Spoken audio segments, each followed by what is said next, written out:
तर आज कुणी काय बोलू शकतं? अमित शहाची सभा तिथं कॅन्सल झाली ना, का कॅन्सल झाली? ते तर तुमच्याच पक्षाचे नेते, त्यानंतर देवेंद्र फडणवीस साहेब तिथं प्रचाराला का नाही आले? मग तिथं नड्डा आले हात हलवला, टाइम असताना सुद्धा हात हलवून निघून माझी सभा झाली असती तर काय? मग आमचं हे म्हणणं आहे, अमित शहा साहेबांनी, मोदी साहेबांनी, नड्डा साहेबांनी भाषण करायला पाहिजे होतं. माझं मतदान 20,000 वाढलं असं, जसं लोकसभेत झालं तसं. दर्शन काकाचं ठीक आहे, 5-6 हजारांनी पडलं, डायरेक्ट 50-50, 60-60 हजाराचा जो फरक येतो, आम्ही विश्वासच ठेवू शकत नाही. थोडक्यात वाचला, माझी सभा झाली असती तर काय? पण 15 मिनिटं नाही, आमच्या जे कोणी टेक्निशियन्स आहेत ते तिथे येतील, अधिकाऱ्यांसमोर, मीडिया समोर, टीव्ही समोर, लोकांसोबत जे काय आम्हाला चेक करायचं तिथं आम्ही चेक करून घेऊ. बघा, कन्नडच्या बाबतीत त्यांनी काय सांगितलंय, लोकांनी आवाज उठवला तेवढा परत आयोग जागं झालं. त्यानंतर त्यांनी सांगितलं होतं 81 नंबर बूथवरील आकडेवारी चुकून 80 वर पडली, पण त्याच्यात 81 नंबरचं चुकते ना परत.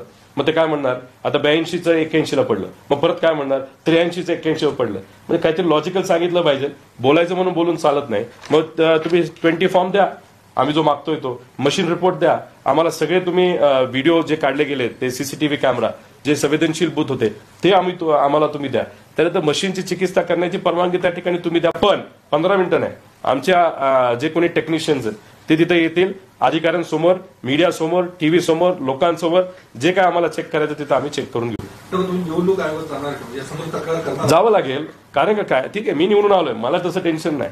पण मी काल जेव्हा आमच्या उमेदवारांना भेटलो ते म्हणाले काही नाही, सगळं केलं आम्ही, लोकांपर्यंत गेलो, लोकांचा आत्मविश्वास आहे, लोक आमच्याकडे रडत आलेले आहेत. अहो, हे या गावामध्ये कुठेही मतदान कमी होऊच शकत नाही. हे कसं आलं, आम्ही ॲफिडेव्हिटवर लिहून तुम्हाला देतो. अशा परिस्थितीमध्ये जे दडपण आमच्या उमेदवारांवर आलंय, एवढं सगळं करून लोकांची सेवा केली, कोरोनामध्ये सेवा केली, बरंच काय आम्ही शिक्षणाला मदत केली, आम्ही लोकांपर्यंत वेगळ्या वेगळ्या माध्यमातून तिथं पोहोचलो. आणि ह्या सगळ्या गोष्टी होऊन सुद्धा जर मतदानच मिळत नसेल, आणि मतदान ठीक आहे 5-6 हजारांनी पडणं, डायरेक्ट 50-50, 60-60 हजाराचा जो फरक येतो, आम्ही विश्वासच ठेवू शकत नाही. ही जी आमच्या उमेदवारांची परिस्थिती झाली ती कुठेतरी समजून घेऊन मला असं वाटतं की चिकित्सा करण्याची त्या ठिकाणी जरूरत आहे. तुम्ही निवडून आले तर अजित पवारांनी सभा घेतली नाही म्हणून ते कारण ठरलं असं ते परवाच्या दिवशी म्हणत होते. तुम्हाला तथ्य वाटतं का ते जे बोलतात? आमचं मत होतं की मोदी साहेबांची आणि अमित शहा साहेबांची जी सभा तिथं ठरली होती ती व्हायला पाहिजे होती. मग माझं मत अधिक वाढलं असतं. तर आज कुणी काय बोलू शकतं? मग अमित शहाची सभा तिथं कॅन्सल झाली ना, का कॅन्सल झाली? ते तर तुमच्याच पक्षाचे नेते, त्यानंतर देवेंद्र फडणवीस साहेब तिथं प्रचाराला का नाही आले? मग तिथं नड्डा आले हात हलवला, टाइम असताना सुद्धा हात हलवून निघून गेले. मग आता म्हणायचं का नड्डांना पाहिजे होते, राम शिंदे पडले पाहिजे? उगाच काहीतरी तुम्ही विषय घेऊन तिथं बोलत आहात आणि एक वेगळं भावनिक आणि भांडवल करण्याचा प्रयत्न करत आहात. म्हणजे 2019ला असंच तुम्ही भावनिक झाला, खापर विखे पाटलांवर फोडलं, मागच्या दरवाज्यानी तुम्ही तिथं MLC घेतली, आता परत तुम्ही रडताय. MLC आहातच, आता मंत्रिपद मिळालं पाहिजे. त्यामुळे हे जे काय भावनिक नाट्य त्यांनी काल तिथं केलं त्याच्यामध्ये आमचा प्रश्न एवढाच आहे, मग तुमचे भाजपचे मोठे मोठे नेते का तिथं तुमच्या प्रचारासाठी आले नाहीत ते तुम्ही स्पष्टपणे लोकांना सांगा. राम शिंदे नाही, अजित पवार जे बोलले त्याच्यावर त्यांनी प्रतिक्रिया विचारत होती. अजित पवार म्हटले माझी सभा झाली असते तर काय झालं असतं? आता अजितदादांच्या सभा जिथं जिथं व्हायला पाहिजे होता तिथं का नाही झालं याचाही अभ्यास आपण तिथं करूया. बारामतीमध्ये अजितदादा एकच दिवस घालवायचे, आता त्यांना 10 दिवस का तिथं घालवायला लागले याचाही आपल्याला अभ्यास करावा लागेल. आता तुम्ही जर बघितलं इलेक्शन डिक्लेअर झाल्यापासून इलेक्शन हुसतंय, जो काय काळ त्याच्यामध्ये गेला, जर दादा बारामतीमध्ये कमी आणि बाहेर जास्त त्यांनी फिरले असते तर चांगलं झालं असतं, पण त्यांना फिरता नाही आलं. त्यामुळे वेळ मर्यादित असल्यामुळे त्यांनी त्यांचे उमेदवार जिथे आहेत तिथं जाण्याची पसंती केली असावी म्हणून ते तिकडे गेले असतील. आता दादा वेगळ्या पक्षाचे नेते आहेत, त्यांच्याबद्दल मी तिथं काय बोलणार? त्यांची कॉमेंट अशी होती की थोडक्यात वाचले, थोडक्यात निवडून आले, मी जर तिथं सभा घेतली असती तर काय झालं असतं. मग आमचं हे म्हणणं आहे, अमित शहा साहेबांनी, मोदी साहेबांनी, नड्डा साहेबांनी भाषण करायला पाहिजे होतं. माझं मतदान 20,000 वाढलं असं, जसं लोकसभेत झालं तसं.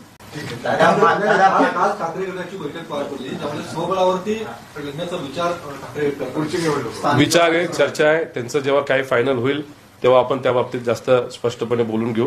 पण त्यांचं मत हे महानगरपालिका मुंबईच्या बाबतीत असावं, तिथं एकटेपणा लढायचंय.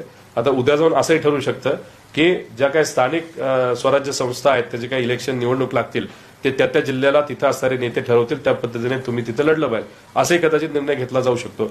जोपर्यंत उद्धव ठाकरे साहेब तिथं प्रेस घेऊन बोलत नाहीत तोपर्यंत फक्त चर्चेला आपण खरं समजून कुठलाही तिथं निर्णय घेऊ नये असं मला वाटतं. या निवडणुकीत शरद पवारांचे वोट ट्रान्सफर झाले नाहीत मातृश्री म्हणजे शिवसेनेला, असं काही आमदाराचं म्हणणं आहे. मशालीला वोट ट्रान्सफर झाला नाही, त्याच्यामुळे पराभव झाला. आमदारांनी जाऊन सांगितलं. कसं आहे, आता शेवटी त्यांना जे वाटतं त्यांनी तिथं सांगितलेलं आहे, आम्हाला जे वाटतं ते आम्ही सांगितलेलं आहे. पण मी जो मुद्दा आज घेतला तो पार्टीच्या पलीकडे जाऊन होता. तो त्यांच्या गटासाठी सुद्धा होता, काँग्रेससाठी सुद्धा होता, आमच्यासाठी सुद्धा होता. म्हणजे विदर्भामध्ये लोक अक्षरशः सोयाबीन त्यानंतर कपाशी याचे भाव कमी असल्यामुळे तिथं मोठ्या प्रमाणात अडचणीत आलेले आहेत. तिथं ज्या पक्षाने बाहेरून कापूस आणला, ज्या पक्षाने सोयाबीनवर लक्ष दिलं नाही, ज्या पक्षाने दुधावर लक्ष दिलं नाही, अशा पक्षाला जर तिथं जास्त मतदान होते ते निवडून येतात, याच्यावरनं मला असं वाटतं की काहीतरी चुकतंय, काहीतरी कुठेतरी पाणी मुरतंय. ते कुठं मुरतंय एवढं फक्त कळावं. ते कळत असताना लोकशाही मार्गाने सगळ्यांसमोर ते चिकित्सा झाली पाहिजे असं आमचं प्रामाणिक मत आहे. ठाकरे गटाच्या आमदारांचं हे पण म्हणणं होतं की मौर्यातनं बाहेर पडाच आणि कट्टर हिंदुत्ववादी भूमिका घ्या, अशा पद्धतीची भूमिका त्यांच्या बैठकीत त्या आमदारांनी मांडली.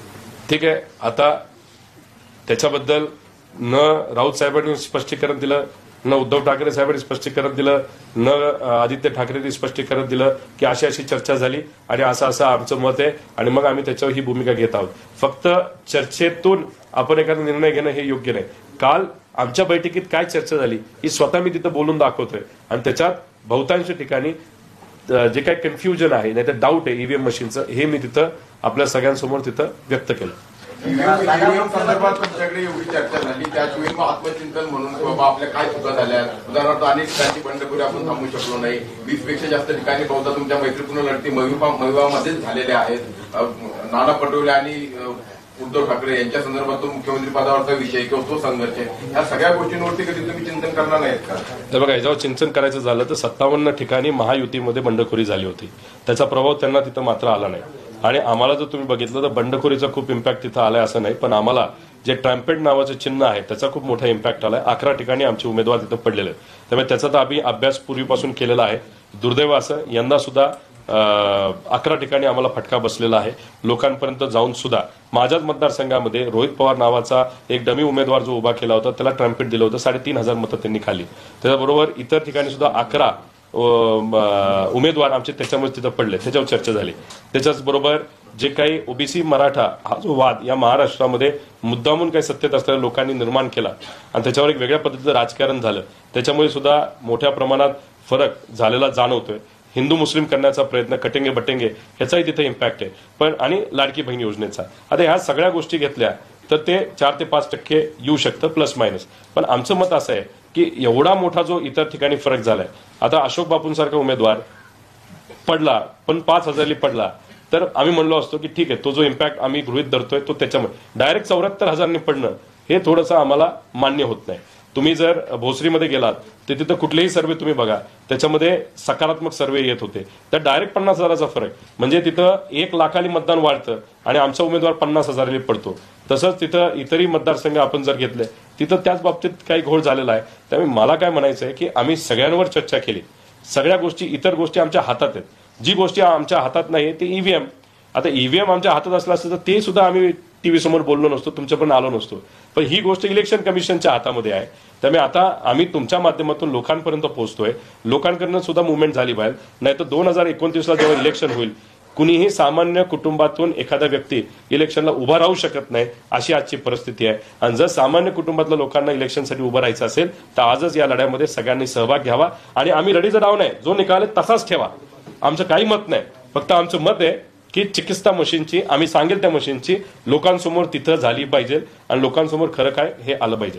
विश्वंभर चौधरींनी 100 जागांचे अनालिसिस केले, महाविकास आघाडीच्या 100 जागांना मतविभाजनाचा फटका बसलाय असं त्यांचं म्हणणं आहे. तुम्ही जो 2 टीव्ही देत आहे त्याऐवजी उमेदवार जे देण्यात आले सारख्या नावाचे असतील किंवा 3रे 4थे उमेदवार जी मतं घेऊ शकतील 20 ते 25,000 पर्यंत, अशा 100 जागा आहेत. आणि विनिंग मार्जिन जे ते 2,500 ते 6,000च्या दरम्यान अशा 70 जागा आहेत त्या महाविकास आघाडीच्या गेलेल्या आहेत. म्हणजे त्यांचं असं म्हणणं आहे की मतविभाजन हे प्रमुख कारण दिसतंय, जे महाविकास आघाडीची स्ट्रॅटेजी फेल ठरली. म्हणजे महायुती हरियाणा पॅटर्न तिथं तुम्हाला वरचढ ठरली आहे, तुम्ही स्ट्रॅटेजीत मागे पडलात. आता ईव्हीएमच्या नावानं ओरडण्यात काही अर्थ नाहीये. नाही, काय नाव तुमचं, विश्वंभर चौधरींना मला विनंती करायची की जो काही डेटा आम्ही इथं मांडलेला आहे त्याचाही तुम्ही तिथं अभ्यास करावा. आता याच्यामध्ये जिथं आपल्याला नंबरमध्ये काही तफावत आलेली आहे त्याच्यामध्ये जर आपण बघितलं तर 94 ठिकाणी ती तफावत आली, त्यांचे 85 ठिकाणी महायुतीचे उमेदवार तिथे निवडून आले आहेत. याचाही कुठे ना कुठेतरी अभ्यास तिथे झाला पाहिजे. आणि त्याच्याच बरोबर जर ते म्हणतात ते जे आहे म्हणजे ज्याच्यामध्ये करेक्शन आपण म्हणतो ते करेक्शन जर आम्ही केलं असतं, समजा त्याच्यात आम्ही योग्य ठरलो असतो आणि ह्या ज्या गोष्टी त्या झाल्या नसत्या तर कदाचित मग आम्ही 180 190 पर्यंत गेलो असतो. मी 190 180 नाहीतर 200च्या जागेबद्दल बोलतच नाही. करेक्शनमध्ये नाहीतर ज्या काही त्रुटी आहेत त्यात आम्ही कमी पडलो म्हणून म्हणतोय. कदाचित सत्तेत नव्हतं येणार पण 120 पर्यंत ते पोचायला पाहिजे होतं. ते 120 पर्यंत आम्ही का पोहोचलो नाही त्याची कारणं मी सांगितली. आणि विश्वंभर चौधरींचा विषय जर आपण कन्सिडर केला ज्याच्यामध्ये आम्ही जिथं जिथं कमी पडलो ते जर आम्ही ऍड केलं आणि मशीनमध्ये ही तफावत आली नसती तर आम्ही 180 पर्यंत पोहोचलो असतो. जर तुम्ही साहेबांचा मध्ये एक रिपोर्ट आला होता, IB रिपोर्टच्या नावाखाली आला होता, नाही तर चर्चेत आला होता, नाही तर बीजेपीचा एक रिपोर्ट आला होता लाडकी बहीण योजना येण्यापूर्वी की महाविकास आघाडीचे 180 उमेदवार तिथं निवडून येतील.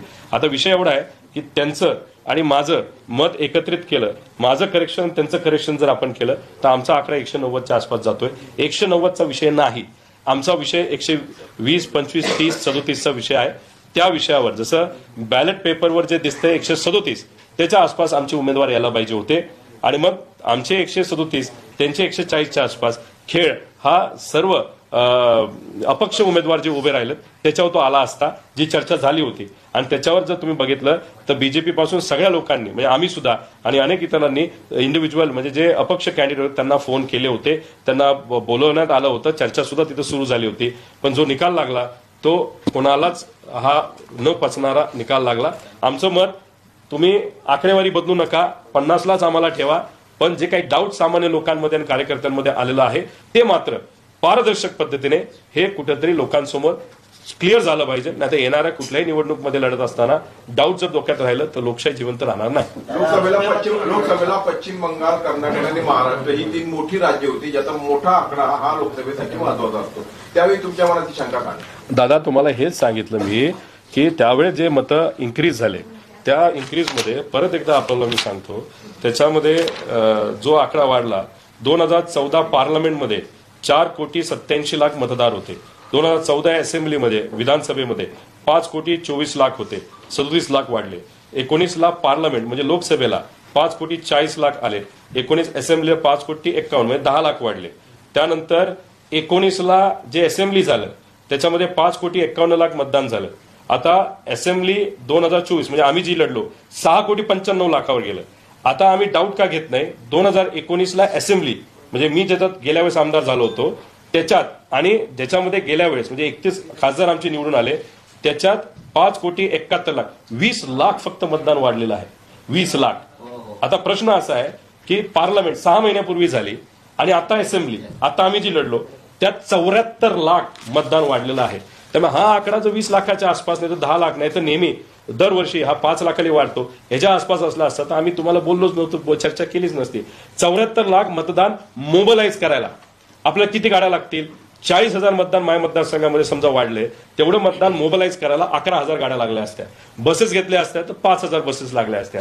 आता 74 लाख मतदान हे गावातलं मोबिलाईज झालं का बाहेरून आणलं गेलं का या तालुक्यातलं या तालुक्यात गेलं का तिथंच असणाऱ्या व्यक्ती 2 ठिकाणी मतदान केलं हे कुठेतरी आता स्पष्ट व्हायला पाहिजे असं आमचं सगळ्यांचं मत आहे. आता मुख्यमंत्री पदाबाबत घोळ सुरू आहे.